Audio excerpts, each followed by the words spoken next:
Welcome back to the Upside Sports Network. My name is Michael. Appreciate you guys joining us on a Wednesday evening.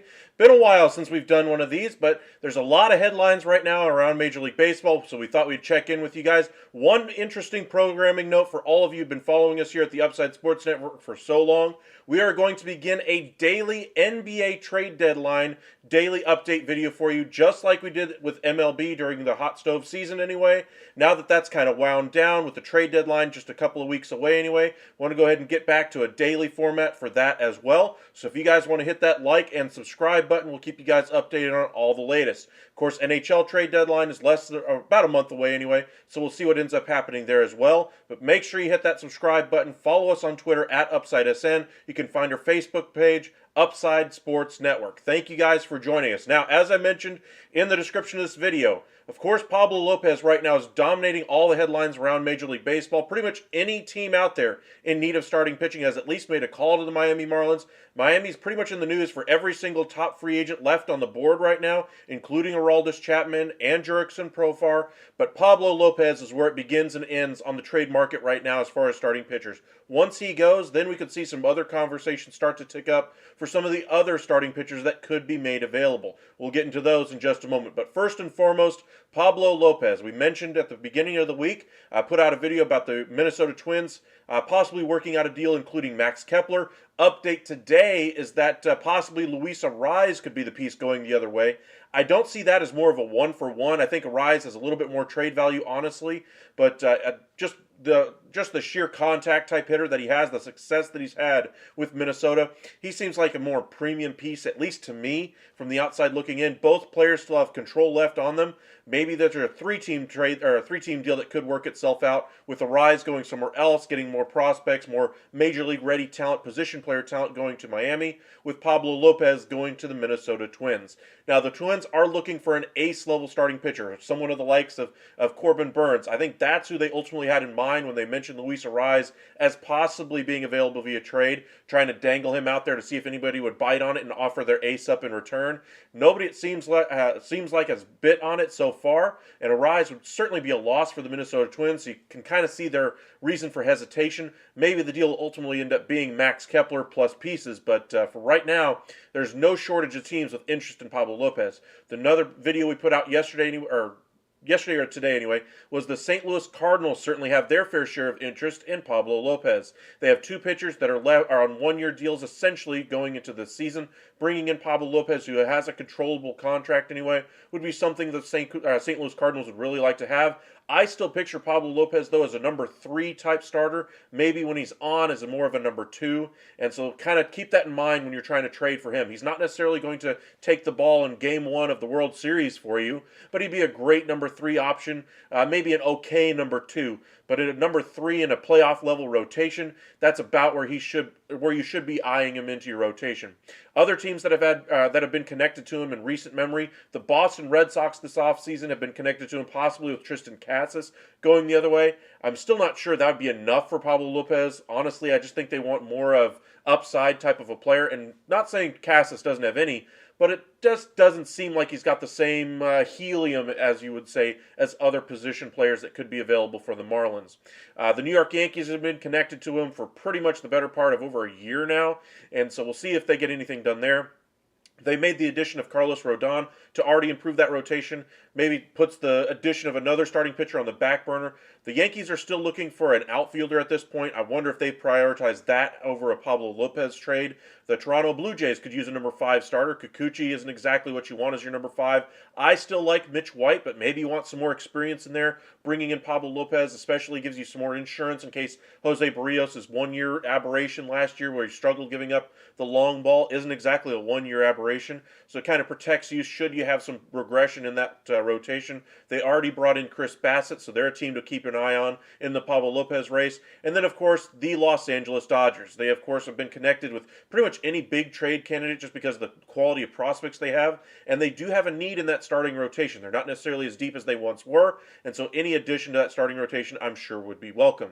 So we'll see if they get anything done. And then, of course, anybody else, like I mentioned, that's in need of starting pitching right now has at least reached out to the Marlins just to at least check in and see what it would cost. at the beginning of the offseason. We know that the Texas Rangers had reached out at one point. The Chicago Cubs, at least, had reached out at one point. Seems like those teams have since stepped out of that race, at least as far as we know on the national scale anyway. But those are the teams that have been rumored most recently. The Twins, the Cardinals, and the Red Sox most recently connected with Pablo Lopez. But thank you guys for joining us. Welcome back, Bryce and Bush Girl. Do you think you could go to the Giants? I do not. I think the Giants already made the rotation additions in Stripling and Manaea. Now, if they had gone about, say, bringing in Carlos Rodon back, then kept out of the Stripling and Manaea market, I would have said yes, they could be very much interested in bringing in Pablo Lopez, giving them a great 1-2-3 in that rotation, with Rodon as cemented in there as your number 1, Webb as your number 2, and then Lopez would be a great number 3. But that's not the route they went. They had by all accounts, a very poor offseason. In my opinion, the worst offseason out of all of the Major League Baseball teams out there. And so I just don't see the need for them to get another starting pitcher right now in a year when they trade or when they no longer have Manaea or Stripling on those one-year deals that they just signed with an option for the second year. If they perform better than expected, then there would be some holes in that rotation. Then they could go out there and try to add a piece in that for that starting rotation. But it seems like we're going to get some resolution to the trade talks with Pablo Lopez at least some point in the next week. So keep your eyes peeled. That's our prediction here. Within the next week, you will see a big trade involving Pablo Lopez and the Miami Marlins. Really don't think so.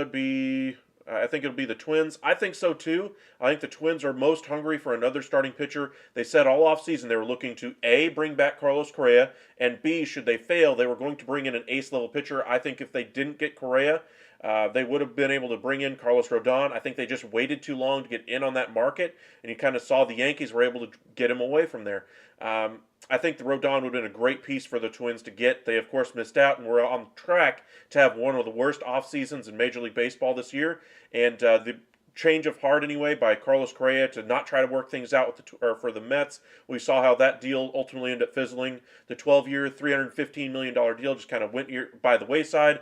Their offer, the best offer after the failed physical, was $157.5 million. Understandable why Carlos Correa took the 6-year, $200 million deal with vesting options after that.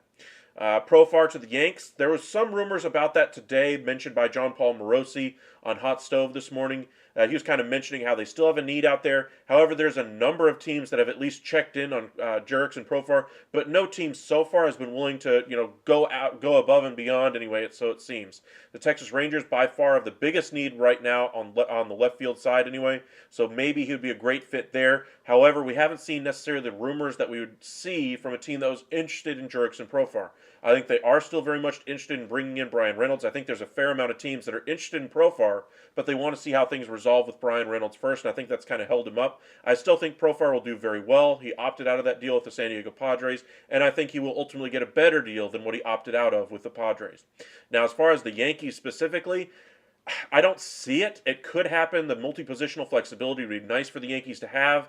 They tried that a little bit with Marwin Gonzalez. They try to have one guy like that every single year, but I wonder if they already have that guy in-house in Cabrera. We'll see what they end up choosing to do, but I think they're going to end up going a different direction, possibly even sticking with the mix that they have right now in their outfield. I know that doesn't sound great to Yankees fans, but I just don't see the need for them to go after a Jurickson and Profar. It just doesn't feel like the Yankee type of move at the moment, because they already have in-house options that can fill basically what Profar would do. And so I think the Yankees would be more comfortable going with what they have than, say, bringing in a Jurickson Profar. Whereas the Texas Rangers had the league worst production out of left field last year. They need to bring in somebody. I don't care who it is. They need to bring in somebody. They cut Cole Calhoun anyway. He was terrible for the Rangers last year. He should be a little bit better wherever he ends up going anyway, because the shift going away, he was one of the most shifted against hitters in all of Major League Baseball. But the Rangers had more issues than just Cole Calhoun. They had rookies out there in left field. They had poor production. Whenever they try to, one of their middle infielders, say like a Josh Smith or an Ezekiel Duran, they try to shift out there, and that's where they wouldn't perform. When they're at their more comfortable positions, they'd perform a little bit better. But as I was mentioning, the Rangers had league worst OPS last year by 100 points worse than the next closest team. The next was the Angels. They already improved that spot with Hunter Renfroe. So we'll see what ultimately ends up happening for the Rangers. But I still think Texas would be a great option for Profar. I'm just wondering how highly Chris Young really believes in Jurickson Profar. I remember as a Rangers fan with Jurickson Profar coming up, he was one of my favorite players back then. He is not that elite prospect anymore. He's more of a multi-positional utility type player who's not going to give you horrible defense. He's going to be able to fill in anywhere you need him and at least give you a league average, maybe a little bit better than that as far as a bat. But he's not necessarily going to be a masher either. He's not going to be in the top 5 of the all left fielders in the game, but he'll be able to be a serviceable top 15 guy possibly, and that would be much better than what the Rangers had to work with last year. We'll see if they decide to go with in-house options, go with the trade route, bring in another outfielder that's on the free agent market or Profar. But I think right now the Rangers seem to be focusing on other options other than Jurickson Profar. Profar to Texas, 1 year, $9 million, but Texas should let Bubba Thompson eat. Profar would not take that deal, 1 year, $9 million. I'm guaranteeing you right now he will sign at least a multi-year deal north of $10 million. So 1 year deals, go ahead and scrap those. Now, if you convince him to take, say, 1 year, 17, like Cody Bellinger did with the Cubs, maybe, but that's way higher AAV than I think he's expected to get. We saw John Paul Morosi kind of mentioning 2 years, 15 per would be something that'd be on the high end for Jurickson Profar.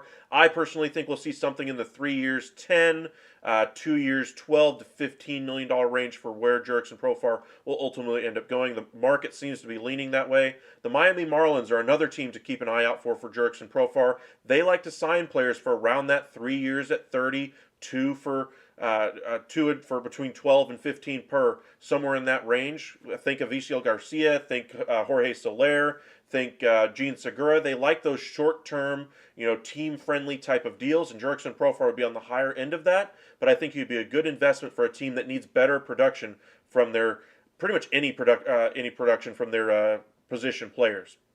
Might hit 220, but 60 stolen bases. I think if you're counting on the Texas Rangers to play Bubba Thompson for 600 plate appearances, that's a mistake.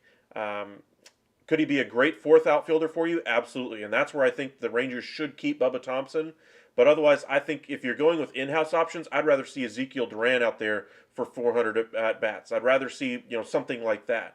Now, Josh Smith, I think, would be a great option as far as a utility infielder, but it's going to ruin his long-term ability to become a everyday shortstop, everyday second baseman, everyday third baseman. And he may never become that, but in Texas, there's no spot for him to be there, so trading him now makes more sense than using him as an utility infielder. Capitalize on the value that you have in Josh Smith, maybe even Ezekiel Duran, and bring in a productive left fielder. One news of note from the Texas Rangers as it pertains to the pursuit of a left fielder, Jeff Wilson, formerly of the Fort Worth Telegram anyway, Star Telegram, he said on his Twitter page, he still follows the Rangers anyway as a beat reporter, but he said that the Rangers may have reached their limit as to what they're willing to spend this offseason. I don't think he means literally they're not going to spend another dime. I just think he's basically illustrating the point that we're not going to see another $15+ million contract being signed in free agency. So for players that you might want to bring in, keep that in mind. There's nobody out there that really commands that right now anyway. But as far as big ticket items, I mentioned earlier this offseason the possibility of taking on the money of a Christian Yelich to possibly get better, maybe another starter out of that staff to allow the Brewers to be able to re-sign Burns, re-sign Adames. You bring on Yelich and you get Woodruff as kind of the consolation prize for taking on that money. Seems like that type of a thing is not what the Rangers are willing to do right now. Understandable, because they do have some in-house options that they can put out there in left field that should be a little bit better than they were last year. But in either case, I still think the Rangers need to do some type of improvement out there in left field. And while I agree with you, Thompson is a fantastic, on-base guy as far as stolen base threat, especially with the new rules, 2 pickoff attempts, the larger bases, the clock on the pitcher, all those things are going to work to any base stealer's advantage. And so that's why I think him coming in late game as the fourth outfielder, taking over a defensive replacement late in the game for a more offensively leaning player. Say if they brought in, an aging veteran to play left field like a Pollock or something like that, then I think Thompson would have been a great option for them late in the game, and I still think that's the route they should go. As to which option, let us know in the comment section who you'd like to see them go after. Should it be Profar? Should it be a guy like Yelich? Should they go out there and make a trade for O'Neill? There's a lot of guys that could be moved here before we get to spring training. Pitchers and catchers report in less than a month, so hopefully we get baseball back pretty soon. But as I mentioned off the top of the video, we are going to be doing the NBA trade deadline kind of daily update videos for you guys. If you guys want to check those out with us, put out a bunch of new information for you guys on our YouTube page here, Upside Sports Network. Hit that subscribe button. Thank you guys for joining us. But as far as other news from around Major League Baseball, we put the news out there today that Tommy Pham agreed to a deal with the New York Mets. The first real addition to the offense for the New York Mets. The Mets have made additions to that starting rotation, to that bullpen, but haven't really addressed their offense, and that was the issue they had in September and in the playoffs. Now, the Tommy Pham had a poor year, I'll say it that way anyway, with two different teams, including the Boston Red Sox. However, if you look a little bit closer at the numbers, his hard hit rate was in the 93rd percentile. Much better numbers should be coming his way anyway if he's able to keep that type of swing up. Now, as far as what could he ultimately end up bringing to the Mets, I think he's going to be a great fourth outfielder for them. I think he's going to be in the lineup against left-handers because he does perform well against left-handers. He is no longer a young player. He's 35, entering his age 35, 36 season anyway. So we'll see how productive he is for the Mets. But he's the first real change that the New York Mets have made to their offense so far this offseason. We'll see if they're able to make any more additions, possibly a DH or another third baseman they could put out there. But let us know in the comment section what you think about the New York Mets adding Tommy Pham to their outfield mix. We also saw the news about a week and a half ago about the Chris Paddack extension with the Minnesota Twins. Again, they really like the potential of Chris Paddack. He's coming off of an injury, so we'll see how he bounces back. This is a team still without an ace at the front of that rotation. I'm sure they would have loved to have one of their in-house options really work that way, but it hasn't worked out. They have a whole bunch of good number 3, maybe high or low-end number 2 options on the roster. Luke Maile they traded for from the Cincinnati Reds. They of course have Sonny Gray. They have Kenta Maeda, depending on his health, etc. They have some options there in house, and I just wonder if they're going to be willing to take on another guy that fits in that 2-3 role and just kind of build out their rotation as far as really great depth with no real number 1 guy to take the ball in game 1. Just whoever's performing best that season gets the ball in game 1, and then game 2, 3, and 4, you still got really competent starters, but not somebody who's going to compete with, say, like a Justin Verlander or a Max Scherzer or a Garrett Cole or a Jacob deGrom in game 1 of a playoff series. But Josh Smith and Dunning for Kepler. I do think Dunning would be a very interesting piece to be traded this offseason. It's kind of a buy low candidate anyway for any team that's out there. So maybe you could get something out of Dunning, maybe a little bit more value out of him than what the Rangers currently could trade him for. He is coming off of off-season hip surgery, and we'll see how he bounces back. There's not a spot in the starting rotation right now for Texas. He could be an option to be bounced to the bullpen. He was used in that capacity in the minor leagues with the Washington Nationals and the Chicago White Sox for a short period of time, but primarily he's been a starter his entire career. I wonder if his stuff plays up a little bit if he's transitioned to a bullpen role. They do have a number of starting pitchers in Texas. They could be one of the teams out there that could trade from their depth at starting pitching after we see the move for Pablo Lopez, wherever he ends up going. I mentioned earlier at the top of the video that we could see a 3-team deal here with the Minnesota Twins and the Miami Marlins. Remember how the Texas Rangers need a left fielder? Luis Arraez has played some outfield with the Minnesota Twins. He would be a great addition for the Texas Rangers. He would be exactly what they've been looking for as far as an on-base magnet, and that would be a great option, but it would certainly cost a pretty penny for the Rangers to get involved in something like that. Maybe a guy like Dane Dunning, Ezekiel Duran, Smith, and maybe some other pieces going to the Miami Marlins would be able to get something as far as traction going in that direction. Pablo Lopez going to the Twins, maybe some other pieces as well to kind of round out that trade for the Twins. But in either case, that would be kind of an interesting 3-team trade that I was thinking about before we came on the air. Luis Arraez would fill the need for the left fielder. The Rangers could fill the need for the Marlins as far as needing position players that are ready to take that next step into the major leagues. And the Twins, of course, get the starting pitcher and maybe another piece as far as a bullpen piece or somebody who could take some pressure off at catcher. Who knows which way they end up deciding to go. But they were not happy with their catching situation last year. They tried 3 different catchers for significant periods of time. None of them really worked out the way they hoped. That's why they brought in Christian Vazquez. They still have a couple of those catchers in-house right now, and that's the route they seem to be willing to go with their backup catcher, but we'll see how things work out with the Minnesota Twins. But just kind of keep that in the back of your mind as a possibility if we start seeing, trade chatter start to tick up as we get closer to the Super Bowl weekend. We usually start to see Major League Baseball try to sort out their rosters as we get closer to pitchers and catchers reporting. And with the World Baseball Classic, it's going to even be more imperative for those teams to get their deals done and to see what they have in-house to get their season underway. Another move we saw recently is the Boston Red Sox have added another outfielder, Adam Duvall, on a one-year, $7 million deal. Really love the deal for both team and player. First, I'm going to start with Chaim Bloom.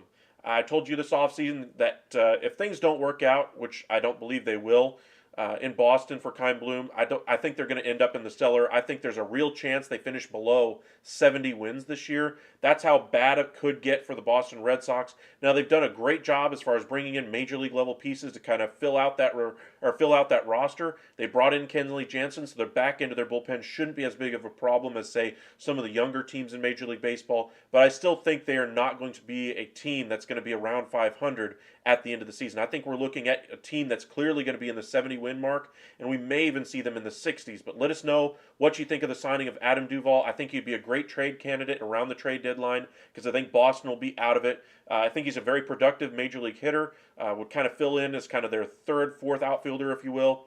DH whenever they need him to. Kike Hernandez for the moment is probably their shortstop. I still think they could bring in a guy like Elvis Andrus, another guy they could bring on a one-year deal, stopgap type of an option. Elvis Andrus does have his options out there in free agency, though, so he's not just going to come cheap. I think Elvis Andrus could sign a deal north of $10 million. I don't think he's worth that right now at this point of his career, but I think the need from teams who missed out on those top-flight shortstops out there is greater. And so that's why Elvis Andrus could get a little bit better payday than what we were all expecting entering this offseason. Welcome in, Priscilla. Appreciate you for joining us. One other news item that we saw today is that the Milwaukee Brewers have signed former Miami Marlin Brian Anderson. He's going to kind of fill in that outfield mix. Brewers have a nice mix out there. They have some major league talent that's just about ready to break into the big leagues, that's ready to start that next big window of contention for the Milwaukee Brewers. They've done a great job as far as keeping their team in contention while they try to develop some outfield prospects. Now, do they have all the pieces coming that's going to push them into World Series contention? Absolutely not, and I don't think they'll ever be in that consideration just because of their limitations on payroll. Could they get hot one year? Absolutely. That's what we've seen sometimes in the playoffs. You just get your rotations just clicking on all cylinders in September. You go steamrolling through October, and you make a nice run. But the Brewers right now, they have a great starting staff. They have some a really nice top-end talent, Corbin Burns, Woodruff, etc. They brought in some nice depth as well towards the back end of the staff, so you're not going to get an easy win against their number 5 starter. Their outfield has had an interesting changeover this year, losing Hunter Renfroe via trade, bringing in Jesse Winker via trade from the Seattle Mariners. They still have Yelich, and as I mentioned, they still have some good up-and-coming outfield prospects that are expected to break in at the major league level. They do have some contracts on their books that I'm pretty sure they would wish they didn't have, and so we could see one of their top outfield prospects be spun off in a deal to try to get rid of some of that money so they can re-sign Adames, Burns, and Woodruff before they become free agents in 24. But that's going to be a tall task for that for the Milwaukee Brewers front office to be able to sort out. But Brewers, of course, bringing in Brian Anderson, another veteran that they can kind of flex all over the outfield, a little bit of third base, a little bit of first base, maybe DH him here and there, but gives the Brewers some depth, some major league level experience on the roster, just in case those young guys need a little bit more seasoning in the minor leagues to start the season. But that was another deal that we saw. We saw today anyway that the Arise deal, or the Arise rumors, kind of percolating once again. We mentioned those earlier. Arise, I still think, is a very interesting piece for a trade with the Milwaukee Brewers. I still don't see any headlines with it, but I think that's the one starting pitcher that could be had that's of ace-level caliber. I'm sure there's other aces out there that nobody's mentioning right now in the national media that we just don't have a clue about that could be available via trade for the right price. I'm sure if any team out there is always willing to listen on any kind of an offer, I'm sure. But there's an ace that's available, and then there's an ace that even if you give them the package that they would want, they're still not going to get it done. That's kind of where I think we're at with Brian Reynolds as far as an outfield trade right now. I think that there's teams out there giving the Pirates what they want via trade, as far as what they'd be comfortable with agreeing to. Maybe not necessarily the blow them out of the water type deal like say Juan Soto, where you're getting multiple long-term franchise-making pieces like a Mackenzie Gore, a C.J. Abrams, a Hassel, a Wood, etc. To try to build your cornerstones of your franchise around. But I still think there's a number of teams out there that are giving them very competitive offers. I think the Rangers were right up in there until about a week ago when we started seeing rumors that the Rangers were starting to cool their jets. They didn't think the Brewers were really, or excuse me, the Pirates were really going to end up moving him. And I think that's where we're at with Brian Reynolds. Is that even though teams might be willing to offer the package that could get the deal done eventually, the Pirates still see more value in hanging on to the player and what he could mean to their franchise. We saw McCutchen sign that 1 year, $5 million deal, I want to say, with the Pirates. We predicted that one as far as a nice option for Pittsburgh Pirates to kind of get their young guys to have somebody who's got an attachment to the city already, somebody they can learn from, just in case they do move Brian Reynolds before or during the season. Would give them somebody that they could point to and say, that's an example of what you should try to be as a major leaguer. And you don't necessarily want a poison pill as far as Brian Reynolds, kind of poisoning that young talent, especially when their next contention window for that NL Central is going to be beginning not this year, but next season and over the next 5 years after that. That's their next window of contention. Ben Sherrington's done a great job as far as rebuilding that farm system there. He's done that before with the Boston Red Sox, even though they completely gutted it. But congratulations to Ben Sherrington. He's done a fantastic job with the Pirates. He gets literally no love in the national media, literally none. So hats off to you, Ben Sherrington. You definitely got a fan down here, and I'm not even a Pirates fan. As just a baseball fan, just seeing the job he's done with two different franchises, the way he's been able to build up talent is quite remarkable. Ethan, Evan Grant, number 26 prospect overall now. I want to say I saw that he was number 1 right now for the Texas Rangers on Baseball America. I think he's number 1 right now as well for the Texas Rangers on MLB Pipeline. I'm very curious to see how quickly he jumps up those prospect leaderboards. I still think he's got a lot more projection left in him. He had a lot of issues as far as injury concerns that kind of held down his prospect status when he first was brought on by the Rangers. But he certainly performed very well towards the end of last year. We'll see where where his career ultimately ends up going. But the Rangers are not looking to move him in any trade. So Brian Reynolds fans that are hoping to trade him for some top level talent out there, you're not going to get your hands on a guy like Evan Carter. So forget about it. Welcome back, Charles. Appreciate you for watching those. Thank you. I am doing YouTube. I'm doing YouTube more full time. I'm hoping by the end of this year to hopefully get to where I can literally quit the job. But we finally made it to monetization, so where we can start creating more videos for you guys. Got to create some more of my long format videos. Those are the ones YouTube actually gives compensation for. I'll put it that way. Short videos, they don't really give much. So I got to figure out the happy medium of getting viewership with the shorts, getting new subscribers with the shorts, and then balancing that out with the long-term videos that I can go into more detail, full breakdowns of trades, analysis of deals, breakdowns of potential deals. That's what you'll see a lot of over the next year. And so you see a lot of these headlines that say, Miami Marlins rumored to go after Luis Arraez in exchange for Pablo Lopez. And I'll put out like an 8-minute video breaking down the pros and cons for both teams, what the trade could ultimately look like, and what would happen next for those teams. After the trade for, say, Pablo Lopez, what do the Twins look like? What are they going to go after? What holes do they still have? If the the Marlins were able to bring in Luis Arraez, does he solve their problems as far as an offense? Does he get flipped to try to bring in more position players? Things like that. But appreciate the support, Charles, as always. Thank you guys for subscribing over the last few days. In case you guys missed the announcement that I had at the beginning of the video, we'll be doing a daily update video, for you guys on YouTube. About the NBA trade deadline. A lot of rumors right now kicking around. There's a rumored deal of a 3-team trade involving the Cleveland Cavaliers, the Atlanta Hawks, and the Utah Jazz, with John Collins possibly being headed to the Utah Jazz. There's a lot of rumors out there right now. The Los Angeles Clippers rumored to have John Wall on the trade block. They have their eyes on Miles Turner as they try to improve their center spot. The Lakers, of course, sit outside of the play-in right now. Are they going to be able to spin off a couple of first-round picks well into the future, spin off some big contracts on their books like Beverly and Westbrook to be able to bring in guys like a Turner, a Hield, pieces like that? I do have a Patreon, but I haven't done anything on it yet. So if you want to check it out, you can. But I haven't posted anything on there yet, but that will be coming shortly. We're going to be focusing on creating that long format video for you guys, getting our podcast going, probably twice, maybe 3 times weekly, 3 times a week podcast for you guys, and then start doing a once a week Patreon for you guys. Bullock for Cam Reddish in the works. I think that would be a great option. Bullock hasn't been great for the Dallas Mavericks as far as three-point shooting. However, the defensive hit would be significant for a team that's already struggling defensively. Of course, you could also make the argument, well, if he's such a great defensive player, why are the Mavericks north of 20 as far as defensive efficiency and all those kinds of things? So maybe the addition of Cam Reddish, more of an offensive type player, somebody you could build off of from there, would be a good option for them. But I'm personally a fan of the other rumored deal for the Dallas Mavericks, Tim Hardaway Jr. for Karis LeVert. I think the better overall player would be Karis LeVert. I think Tim Hardaway Jr. is a better offensive weapon because of his ability to get hot, more of a streaky shooter, but more consistency is what the Dallas Mavericks need right now. But we'll see what they ultimately do. I think I have it set for like $9.99, $10, something like that. But that's what I'm going to set the Patreon at. I think it's a monthly thing.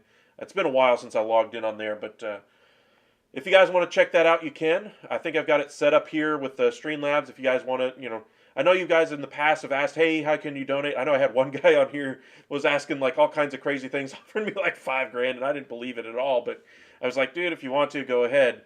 But now you have the option if you want to do those crazy kinds of things. I'm not saying to do that. I'm not asking you to. If you want to support us, you're more than welcome to, and we would greatly appreciate it. So thank you guys. I'd really appreciate it. Get Tim Hardaway Jr. out of Dallas. I'm ready to move on. I like Tim Hardaway Jr. He was rough as far as beginning of the year, coming off of an injury. His contract, everybody says his contract is terrible. It's not that bad. I mean, as far as what he gives you, as far as a 2-3 type player, a good wing out there, again, the issue with Tim Hardaway Jr. is the streakiness of the player.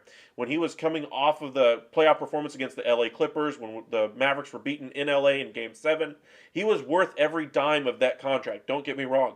Now, the 4 years was a little bit lengthy, and I want to say it regresses in terms of value over the years as well. So take everything with a grain of salt. Do I think Tim Hardaway Jr. is worth that contract right now? No.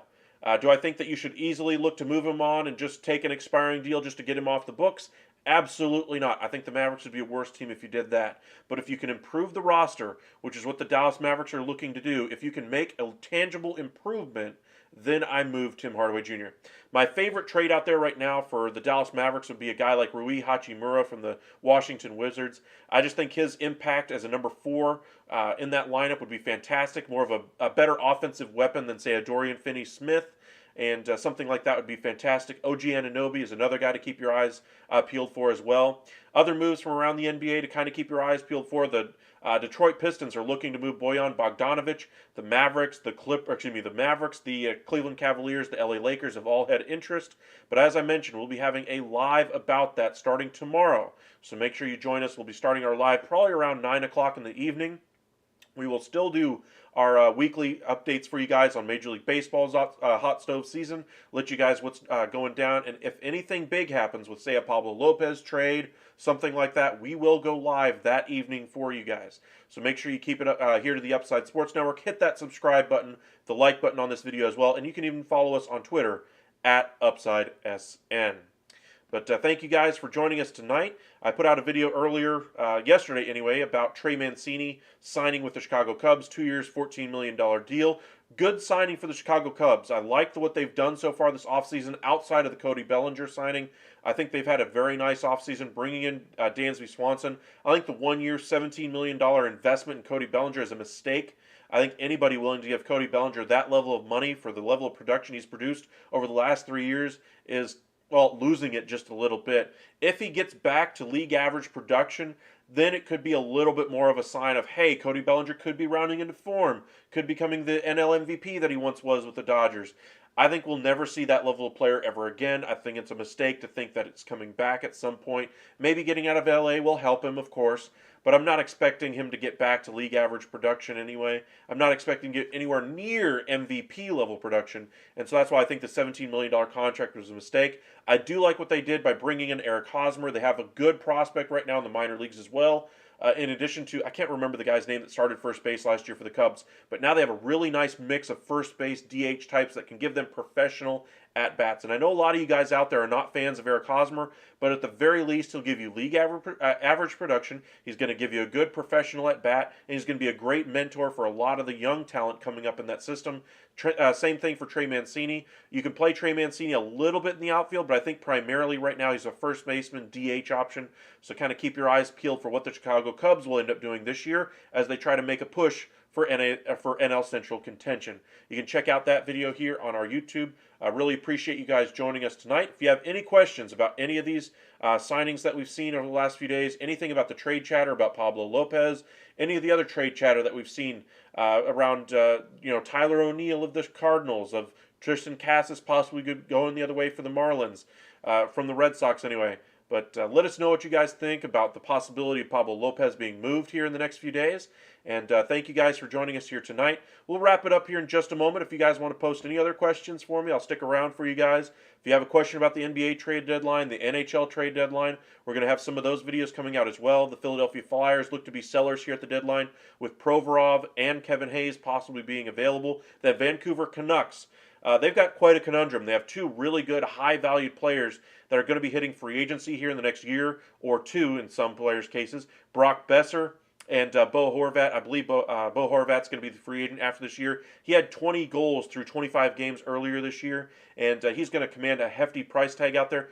Jakob Chychrun of the Arizona Coyotes, anyway, another guy to keep your eyes peeled for. The asking price for him right now is 2 first-round picks, and the Edmonton Oilers are a team in desperate need of defense help, and they're the team most commonly linked with him. The Anaheim Ducks are asking for a first-round pick in return for John Klingberg that they signed away from the Dallas Stars this offseason on a 1-year, $7 million deal. So a lot of things happening around the world, or around the sports world right now, and I haven't even touched on the NFL. A lot of news already coming out right now about Lamar Jackson possibly wanting out of the Baltimore Ravens, that the Ravens are going to end up tagging him and then try to trade him and roll with Tyler Huntley as their quarterback next year. The Jets are said to have interest in him. The Jets are also said to have interest in possibly any of the other veteran quarterbacks out there, namely Jimmy Garoppolo and Derek Carr. I imagine if Aaron Rodgers eventually is put on the market, they would also be first in line to say, hey, we would love to have Aaron Rodgers. Tom Brady has just lost in the playoffs to the Dallas Cowboys.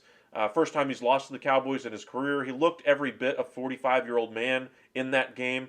They just couldn't get anything going. They couldn't protect him. They couldn't run the ball. The Cowboys were just significantly the better team, and Dak Prescott didn't mess it up like he has over the past few weeks before that playoff game. But the Cowboys thumped the Tampa Bay Buccaneers. But Tom Brady seems to be on the way out. We'll see if he ultimately decides to play 1 more year or 2 more years, or if he decides to retire. I think there's an outside chance we could see Tom Brady retire this offseason, just based on how things ended, all the off-the-field issues. You saw his mom and dad were at the game. The quote from his mom after the game, of course, was, just feels like the end of the season, doesn't feel like the end of a career.